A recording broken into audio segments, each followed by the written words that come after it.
Corporate private విద్యా సంస్థలు books పేరుతో దోపిడీ చేస్తున్నాయని ఎస్ఎఫ్ఐ విద్యార్థి సంఘం నాయకులు తెలిపారు. శనివారం నెల్లూరు జిల్లా కావలిలో శ్రీ చైతన్య పాఠశాల వద్ద ఎస్ఎఫ్ఐ ఆధ్వర్యంలో నిరసన వ్యక్తం చేశారు. ఈ సందర్భంగా ఎస్ఎఫ్ఐ విద్యార్థి సంఘం కావలి నియోజకవర్గ కార్యదర్శి దినేష్, పట్టణ అధ్యక్షుడు అభిలాష్ మీడియాతో మాట్లాడారు. ఇంకొక విషయం చెప్పాలనుకుంటున్నాను. అదేంటంటే మనం కావల్లో ఏ స్కూల్ తీసుకున్నా కానీ వాళ్ళు స్కూల్ టైమింగ్స్ ఎవరు సరిగ్గా పాటించట్లేదు. సో పర్లేదు, ప్రతి ఒక్కరూ కనీసం 8-8:30 నుంచి స్టార్ట్ చేసుకొని ఈవినింగ్ 6:30-7 దాకా కండక్ట్ చేస్తున్నారు. కానీ ప్రత్యేకంగా ఈ స్కూల్ మాత్రం ఉదయం 6:30-7 నుంచి స్టార్ట్ చేసి రాత్రి 8-9 దాకా స్కూల్స్ రన్ చేయడం జరుగుతుంది. సో ఇదేంటి అని ప్రశ్నించగా, మీరు ఎవరికి చెప్పుకుంటారో చెప్పుకోకండి, ఎంఈఓలకు చెప్పుకుంటారో, డిప్యూటీ డిఓ గారికి చెప్పుకుంటారో, డిఓ గారికి చెప్పుకుంటారో, మీకు నచ్చిన చోట చెప్పుకోండి అనే తీరులో వీళ్ళు వ్యవహరిస్తున్నారు. సో దీనికి అంతరార్థం ఏందో ప్రజలు మీరే గ్రహించాల్సిందిగా కోరుతున్నాం. మనం ఇక్కడ శ్రీ చైతన్య స్కూల్ దగ్గర ఉన్నాం. ఈ శ్రీ చైతన్య, నారాయణ, ఈ ప్రైవేట్ కార్పొరేట్ విద్యా సంస్థలన్నీ పుస్తకాల పేరిట ప్రభుత్వ నిబంధనలకు పూర్తిగా వ్యతిరేకంగా విద్యా హక్కు చట్టాన్ని ఏ విధంగా కూడా పాటించకుండా, లెక్క చేయకుండా వాళ్ళ ఇష్ట ప్రకారం నోట్బుక్స్, స్టేషనరీ అనే పేర్లతోటి ఇష్టం వచ్చినట్టు అమ్ముకుంటున్నారు. అదేవిధంగా మనం ఇక్కడ చూసుకున్నట్టయితే స్కూల్స్కు ముద్దు పేర్లు పెట్టుకుంటా ఈ టెక్నో ఒలింపియాడ్ అనే స్కూళ్ళకు ముద్దు పేర్లు పెట్టుకొని పేరెంట్స్ దగ్గర లక్షల ఫీజులు దోపిడీ చేస్తున్నారు. సో ఈ విషయాన్ని మనం ప్రభుత్వ అధికారుల దృష్టికి తీసుకెళ్తే వాళ్ళ దగ్గర నుంచి మనకి సరైన స్పందన రావట్లేదు. ఈరోజు మనం ఇక్కడ ఈ స్కూల్ దగ్గర బుక్స్ అక్రమంగా పుస్తకాలు వీళ్ళు అమ్ముతున్నారు. దీనికి సంబంధించి మనం ఫుటేజ్ కూడా సేకరించాం.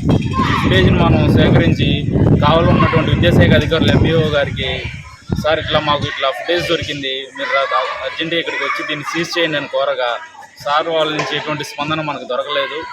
సో ఈ తరహాలో ఈ విద్యాశాఖ అధికారులు ప్రతి ఒక్కరు కూడా ఈ కార్పొరేట్ విద్యా సంస్థల దగ్గర ఏదో ముడుపులు తీసుకొని వాళ్ళకు ప్రభుత్వాన్ని కాకుండా వాళ్ళకు పనిచేసినట్టు వ్యవహరిస్తున్నారు. సో దీన్ని తప్పకుండా మన కావలిలో ఉన్నటువంటి ప్రతి ఒక్కరూ, విద్యార్థులు, తల్లిదండ్రులు, అదేవిధంగా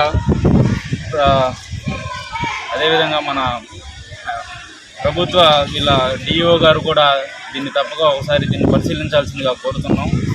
సో నా పేరు అభిలాష్, నేను కావలి ఎస్ఎఫ్ఐ ప్రెసిడెంట్ని. ఈరోజు శ్రీ చైతన్య స్కూల్కి రావడం జరిగింది. ఇక్కడ పుస్తకాలు అమ్ముతున్న సమాచారంతో మేము వచ్చి తనిఖీలు చేశాము.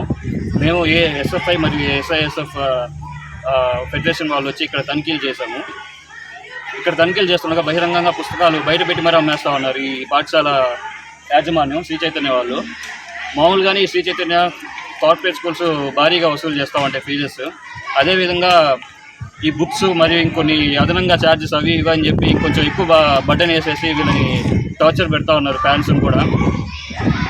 గవర్నమెంట్ ఎన్ని కఠినమైన చట్టాలు తీసుకొస్తున్నా ఈ గవర్నమెంట్ వ్యవస్థ ఇలాగే ఉంది. గవర్నమెంట్లో పనిచేసే ప్రతి ఒక్కరూ వాళ్ళ జోబులు తడుపుకొని వాళ్ళ జోబులు తడివంగానే ఇంకా మాకు సంబంధం లేదన్నట్టుగా వ్యవహరిస్తూ ఉన్నారు, నిద్రపోతూ ఉన్నారు. కావిలి డిఓ గారు కానీ, డిప్యూటీ డిఓ గారు కానీ, ఎంఈఓ గారు కానీ ఏం చేస్తూ ఉన్నారో అర్థం కావట్లేదు. ఫోన్ చేసాము, 4 గంటల్లో వస్తూ అన్నారు.